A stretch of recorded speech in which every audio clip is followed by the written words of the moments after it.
요즘 우리가 교회 진함을 살펴보시면 그 어드벤티스트 리뷰라고 나오나요? 제가 지금 이름이 지금 갑자기 기억 안 나는데 그 잡지에 세계적으로 지금 재림교회에서 나오는 그 잡지에 모태가 된 잡지가 바로 이 잡지입니다.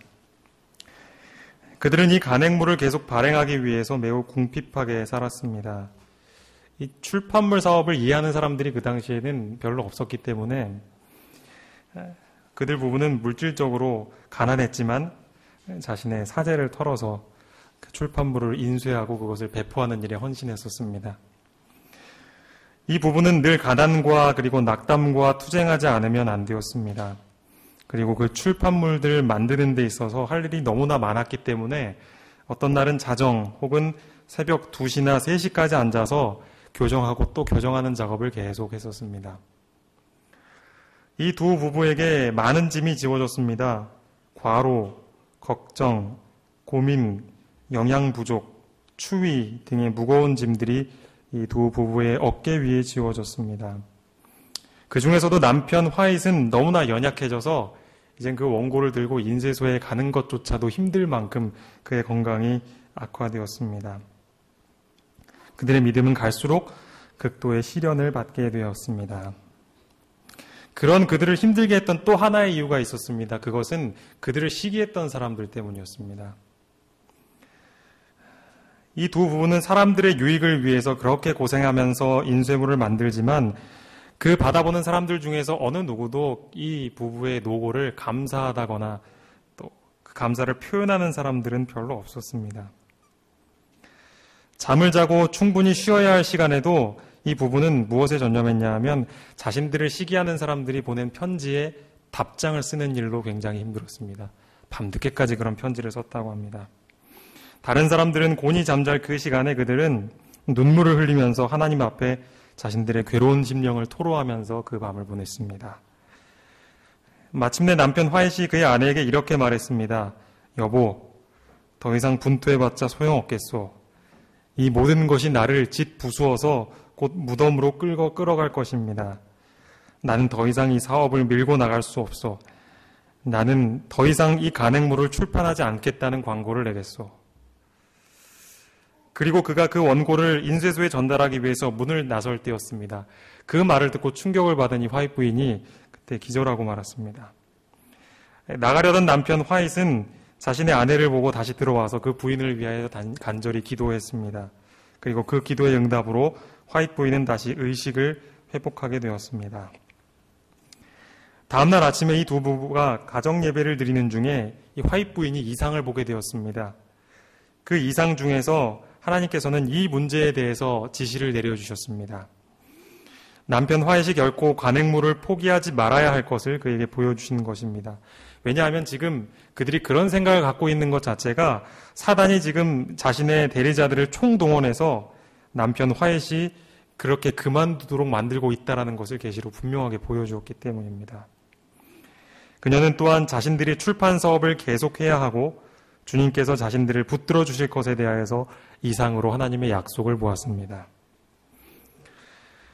내가 누군가를 위해서 수고하고 있는데 그 누군가는 나에게 전혀 감사함을 느끼지 않고 오히려 나를 시기하고 질투하게 되면 그것은 나에게 굉장히 괴로운 일일 것입니다. 화잇 부부는 변변치 않은 재정적인 형편에도 헌신하면서 출판 사업을 해왔지만 그것이 오히려 사람들로부터 받는 그런 방해들 때문에 큰 짐을 지게 된 것입니다. 남편 화잇이 이 일을 그만두겠다라고 결심했을 그때에 하나님께서는 그들에게 이 상황을 바로 볼 수 있는 빛을 전해주셨습니다. 그리고 그들을 격려해 주신 것입니다. 비록 우리가 하나님께서 지워주신 짐이 너무나 괴로워서 포기하고 싶은 마음이 든다고 할지라도 하나님께서는 결코 포기하지 않으시는 것입니다. 낙심해 있던 엘리야에게 떡과 물을 주어 일으키신 것처럼 그리고 세미한 음성을 주셔서 그에게 힘을 주셨던 것처럼 또한 화잇 부부에게 이상을 통하여서 다시금 그 사업을 하라고 용기를 북돋아 주었던 것처럼 우리를 향한 사랑은 결코 우리가 낙심하여서 뒤로 물러서지 않도록 우리에게 힘을 주실 것을 믿고 감사하시게 되기를 간절히 바랍니다. 다음으로 소개해드릴 경험은 1855년에 있었던 일입니다.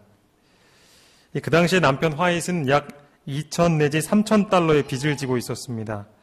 그에게 남아있는 것이라고는 자기가 인수한 몇 권의 책과 그리고 사람들에게서 나누어 준 책에 대한 계산서 뿐인밖에 없었습니다.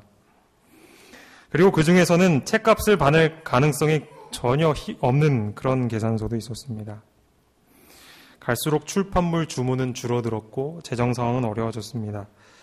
남편 화잇은 건강 상태가 아주 좋지 못했습니다. 기침이 계속되고 폐 통증으로 괴로워했고 또 신경계통도 극히 쇠약해졌습니다. 화잇 부인과 가족들은 남편 화잇이 그렇게 많이 진 빚을 청산하지 못한 채 죽지는 않을까 걱정에 쌓이게 되었습니다.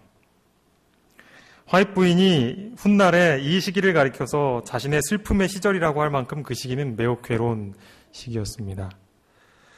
그녀는 어린 세 아들들을 바라보면서 이 아이들이 아버지가 없는 아이들이 되면 어떻게 하나 그런 생각에 걱정을 하게 되었습니다. 만약 나의 남편이 죽는다면 어느 누가 그 남편이 했던 수고를 알아줄 것인가? 두려운 생각이 들었습니다. 그가 여러 해 동안 홀로 감당한 짐을 누가 알며 그의 심령을 찢어지게 하고 건강마저 망쳐서 결국 가족을 공공한 상태로 남겨두고 젊은 나이에 무덤으로 들어가게 만든 그 근심을 누가 헤아려 줄 수 있을까?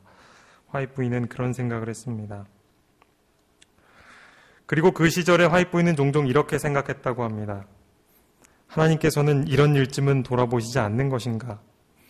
주님께서는 이런 일들에는 전혀 관심을 두지 않으시고 지나쳐 버리시는가?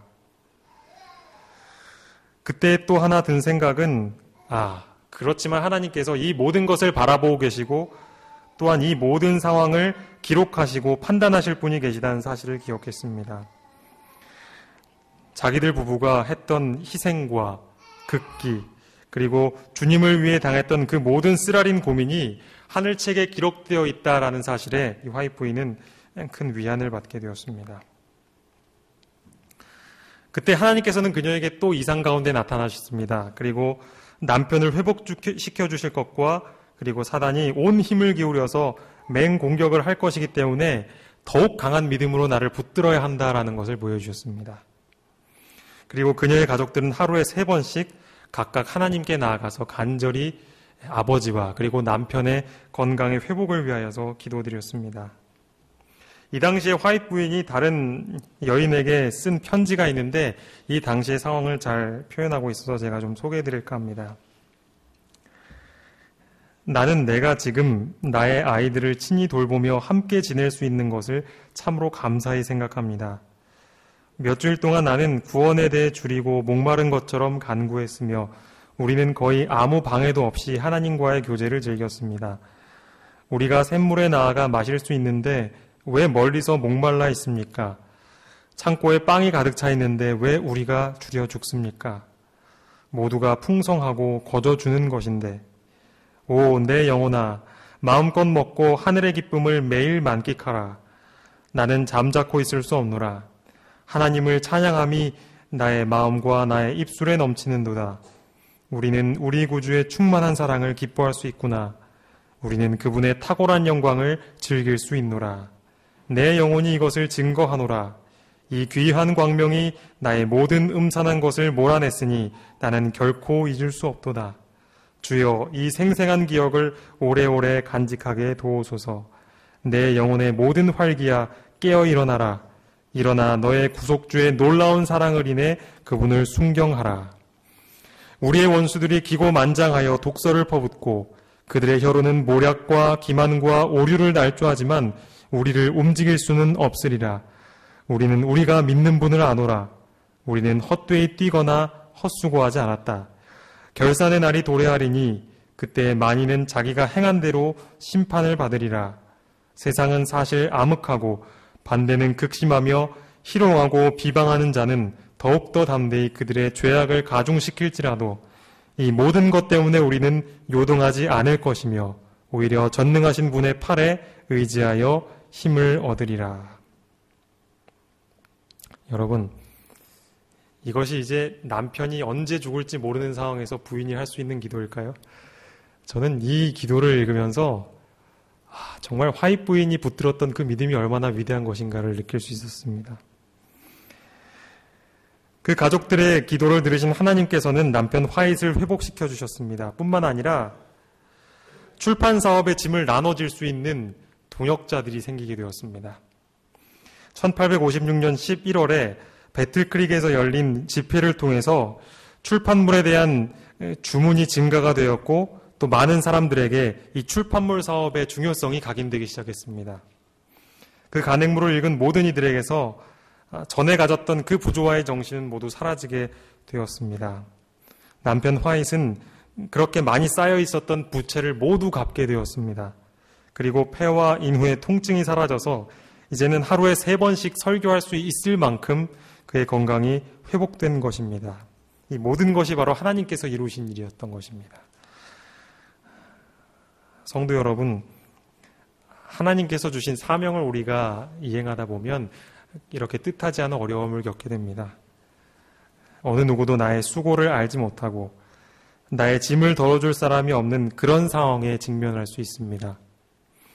화이트 부인마저도, 그 믿음의 거장이었던 화이트 부인마저도 하나님께서는 우리를 돌아보시지 않는 것일까 하면서 순간 의심했었던 그런 만큼 우리에게 찾아오는 그 어둠의 시기가 너무나도 괴로운 것입니다. 그때 하나님께서 화이트 부인에게 무엇을 해주셨습니까? 계시를 통해서 친히 보증과 격려의 말씀을 해주셨습니다. 그리고 나서 화이트 부인은 이제 더 이상 나는 이 어두운 상황을 바라보지 않겠다. 나는 오직 하나님께서 나에게 주신 그 약속을 붙들고 아이들과 함께 기도하겠다라고 결심하고 간절히 붙들었던 것입니다. 그때 하나님께서는 그 가정을 통하여 넉넉히 승리하셨습니다. 우리의 짐을 아시고 또 그 짐을 능히 가볍게 하실 수 있는 하나님께서는 오늘도 우리가 우리의 어두운 상황에 묻혀있지 않고 눈을 들어서 하나님을 바라보고 그 약속을 붙들어 간구하는 사람들에게 이와 같은 놀라운 승리의 약속을 주실 것이라고 믿습니다. 오늘 3번째로 성도님들께 소개해드릴 내용은 화이트 부인이 꾸었던 꿈 중에 하나입니다. 아마도 이 이야기는 다른 목사님들의 설교 가운데 많이 인용이 되었기 때문에 여러 번 들어보셨을 것입니다. 하지만 제가 우리 성도님들께 다시 한번 그 내용을 소개해드릴까 합니다. 이것은 1868년 8월에 화이트 부인이 배틀크릭에 있는 동안 꾼 꿈입니다. 꿈속에서 화이트 부인은 많은 사람들과 함께 있었습니다. 모인 사람들의 일부가 여행에 필요한 짐을 가지고 출발했습니다. 화이트 부인 역시 마차에 짐을 가득 싣고 그 여행길에 올랐습니다. 길을 계속 가다 보니 길이 점점 더 가파라졌습니다. 그 길의 한편은 깎아지른 듯한 낭떠러지였고 또 다른 한편은 마치 미장 공사를 해놓은 것처럼 아주 매끈하고 하얀 벽이 있었습니다. 여행을 계속할수록 길은 점점 더 좁아지고 점점 더 가파라졌습니다. 어떤 곳은 길이 너무나 좁아서 이 화이트 부인 일행은 마차에 짐을 싣고 갈 수 없다라고 결론을 내렸습니다. 그리하여 그들은 마차에서 말을 풀어서 이 수레는 놔두고 이제 말에다가 짐을 싣고 또 자신들도 이 말을 타고 그 길을 계속해서 갔습니다. 가면 갈수록 길은 좁아졌습니다. 사람들은 그 좁은 길에서 미끄러지지 않기 위해 매우 조심하면서 벽에 바짝 붙어서 갈 수밖에 없었습니다. 이렇게 하니 말 등에 실은 짐 보따리는 큰데 벽에 자꾸 부딪히다 보니까 떨어질 위험이 있었던 것입니다. 화이트 부인은 절벽 아래로 떨어져서 산산조각이 날까봐 두려워서 이 보따리마저 버려야겠다 생각하고 이 말에 실었던 보따리를 절벽 아래로 굴려버렸습니다. 그리고 나서 이 화이트 부인 일행은 계속해서 말을 타고 갔는데 길은 갈수록 좁아졌습니다. 그때 한 손이 말 고삐를 잡고 위험한 길을 안내해 주는 듯 했습니다. 길이 더욱 좁아졌기 때문에 이제는 타고 가던 말마저도 타고 갈 수 없었습니다. 그래서 말을 버려두고 걸어서 일렬로 서서 앞사람의 발걸음을 쳐다보면서 그 길을 계속 갔습니다. 이때 작은 밧줄이 순백색의 벽 위로부터 드리워졌습니다. 그들은 길 위에서 몸의 균형을 가누기 위해서 위에서부터 내려오는 그 밧줄을 꼭 붙잡고 그 길을 갔습니다. 여행을 계속하는 동안 밧줄도 그들이 움직이는 대로 따라서 움직였습니다. 마지막으로 길이 너무나 좁아졌기 때문에 그들은 신발도 벗었습니다. 그리고 이제 맨발로 가야겠다 싶어서 양말까지 다 벗어버리고 맨발로 여행을 계속했습니다. 길의 상태가 이렇게 점점 좁아지고 가기 힘들어질 때마다 탈락해 나가는 사람들이 있었습니다. 그런데 그 사람들의 공통점은 난관을 견뎌내는데 익숙하지 못한 사람들이었습니다.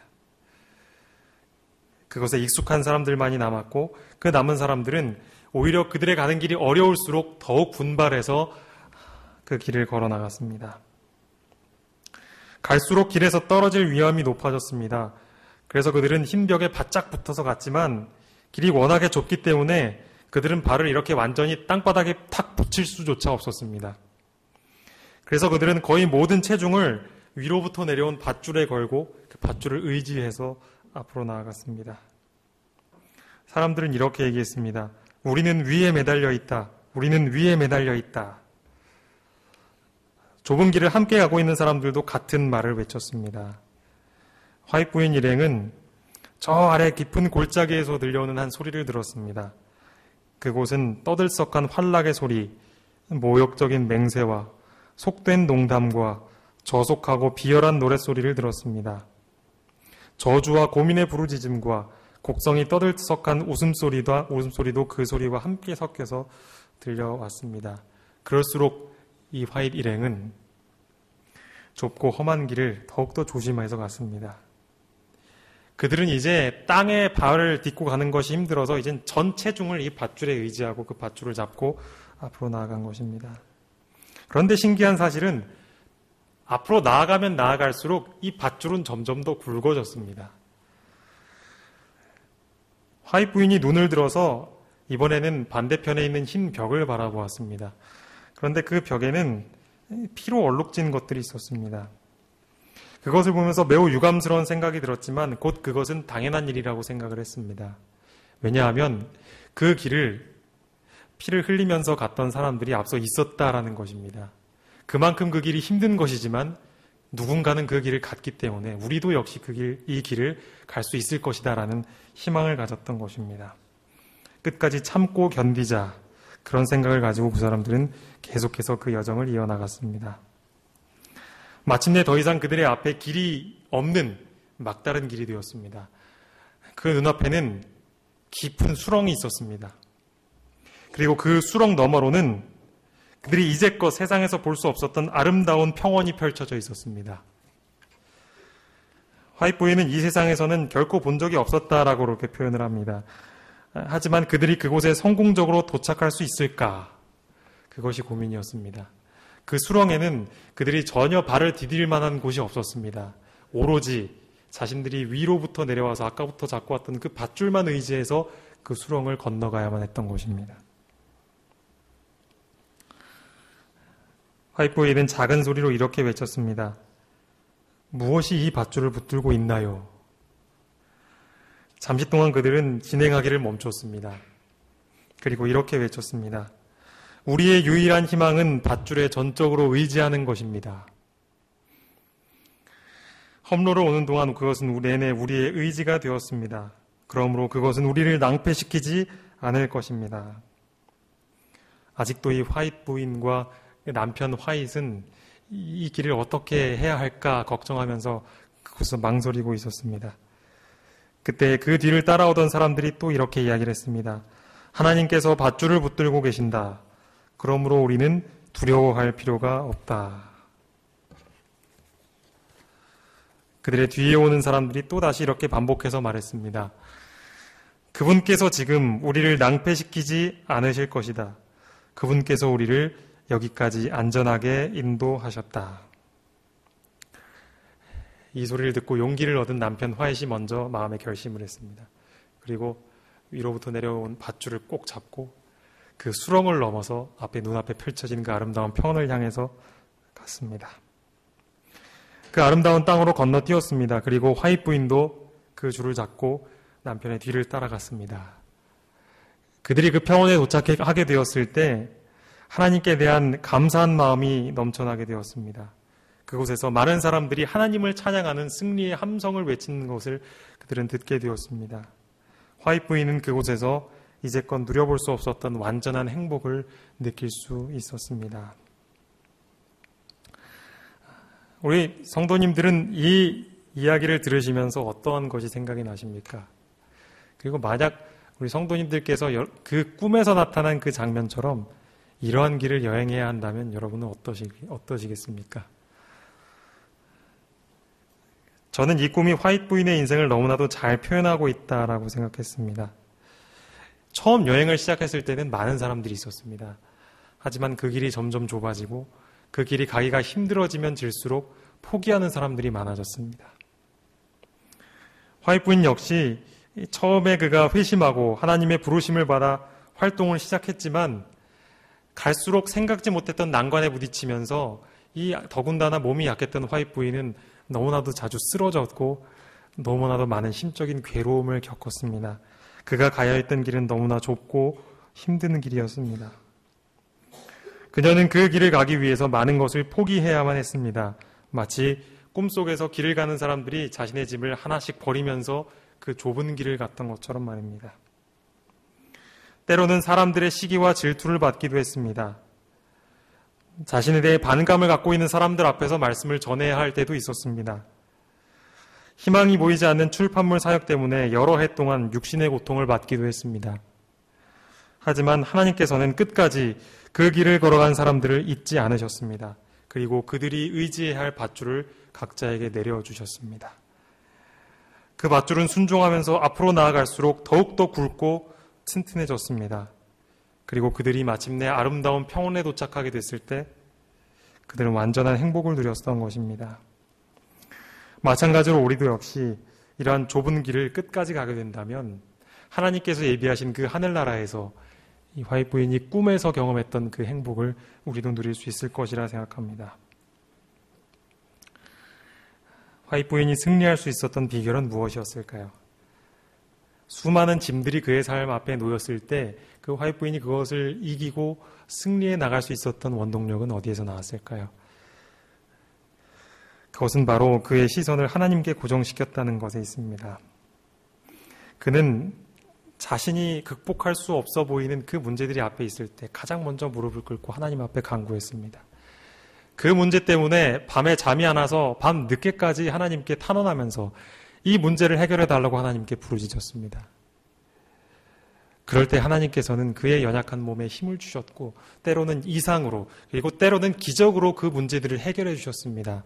그리고 화이트 부인의 마음 가운데는 그 이전의 괴로움보다도 훨씬 더 깊은 평안과 기쁨이 몰려오는 것을 경험했던 것입니다. 그것이 바로 하나님께서 주시는 쉼을 얻을 수 있는 법칙입니다. 저녁마다 오셨던 분들은 매일 읽었지만 오늘 한 번 더 이 말씀을 읽겠습니다. 마태복음 11장 28절부터 30절입니다. 신약성경 마태복음 11장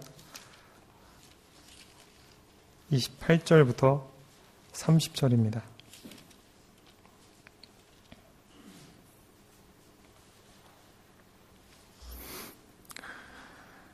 신약성경 18쪽에 있습니다. 마태복음 11장 28절부터 30절에 있는 말씀입니다.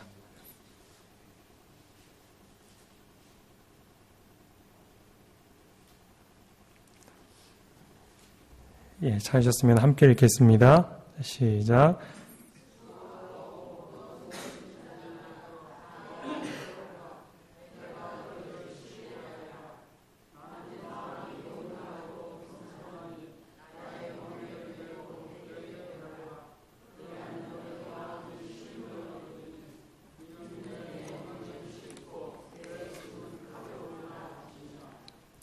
이 세상에 있는 모든 사람들은 다 수고하고 무거운 짐을 진 사람들입니다. 여기에 계신 우리 모든 성도님들도 다 각자가 지고 있는 무거운 짐들이 있을 것입니다. 그들에게 다 내게 오라고 예수님께서 초청하시는 것입니다. 이것은 우리 모두를 향한 초청입니다. 예수님은 우리의 짐을 져주실 수 있는 유일한 분이십니다. 우리가 그분 앞에 나아가서 우리가 지고 있는 세상의 걱정과 근심들을 내려놓지 않으면 우리는 앞서 나왔던 그 길, 그 좁은 길을 결코 갈 수 없을 것입니다. 그 짐을 끝까지 지고 나가면 그 짐 때문에 우리는 아까 봤던 그 길에서 떨어질 위험에 처할 수 있는 것입니다. 29절에서 나의 멍에를 메고 내게 배우라는 말은 무슨 말입니까? 예수님께서 주시는 그 멍에를 메기 위해서는 우리가 먼저 해야 할 것이 있는데 그것은 하나님 앞에 우리가 지고 있는 모든 짐들을 먼저 내려놓아야 한다는 것입니다. 그렇지 않으면 우리는 결코 그 멍에를 맬 수 없습니다. 세상에 대한 염려와 걱정과 근심과 불안을 내가 계속 짊어진다고 해서 우리는 결코 그 문제를 해결할 수 없습니다.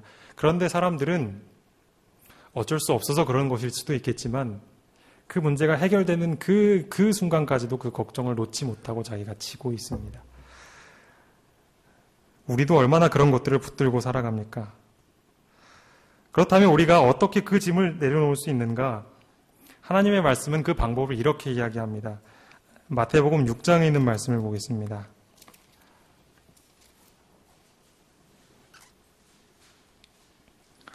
신약성경 마태복음 6장 31절부터 33절에 있는 말씀입니다. 신약성경 10쪽에 있는 말씀입니다. 마태복음 6장 31절부터 33절입니다. 예, 함께 읽도록 하겠습니다. 시작.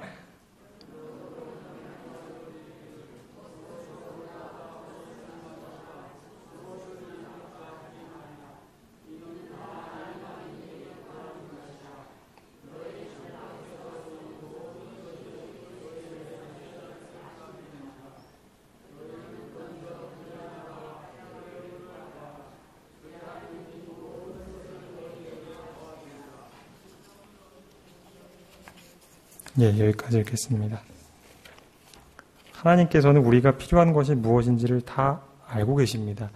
우리가 그것을 구하기 전부터 하나님은 그것을 다 알고 계십니다. 그리고 그것을 능히 채워주실 수 있는 유일한 분이십니다.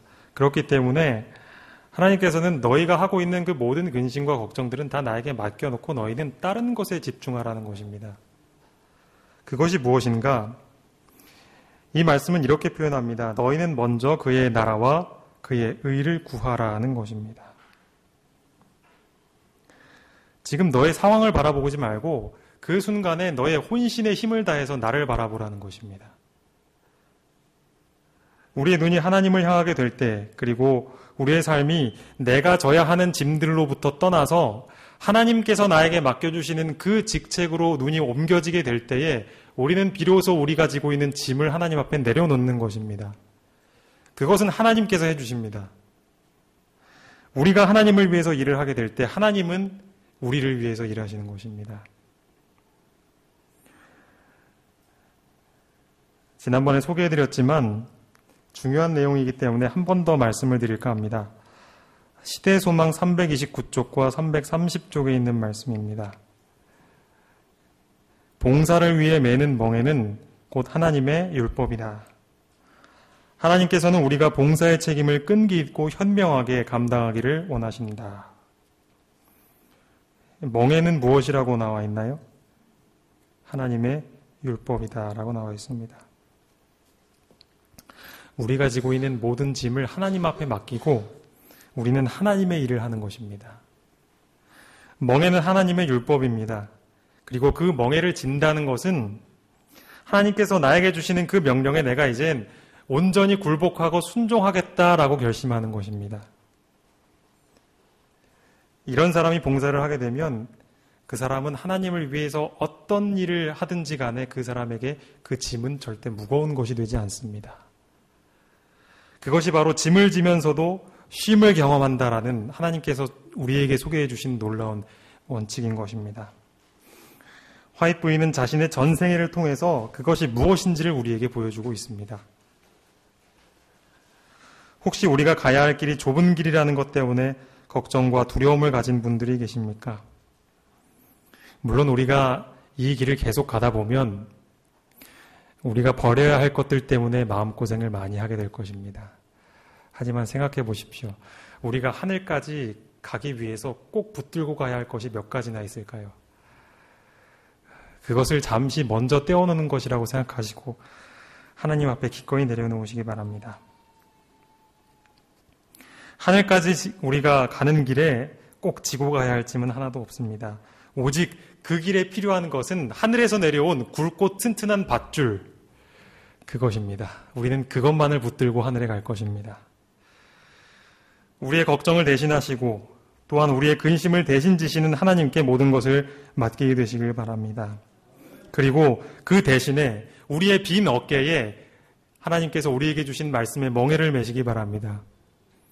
그리고 하나님께서 그 멍에 위에 우리에게 무슨 봉사의 짐을 내려주시든지 순종하면서 따라가시기 바랍니다. 그렇게 될 때 우리는 그 짐을 져본지 않은 사람이면 절대로 경험할 수 없는 그 쉼과 평안을 경험하게 될 것입니다. 저는 오늘 그 평안과 쉼이 화이트 부인에게 뿐만 아니라 우리의 것이 되기를 간절히 바라는 마음으로 말씀을 마치겠습니다.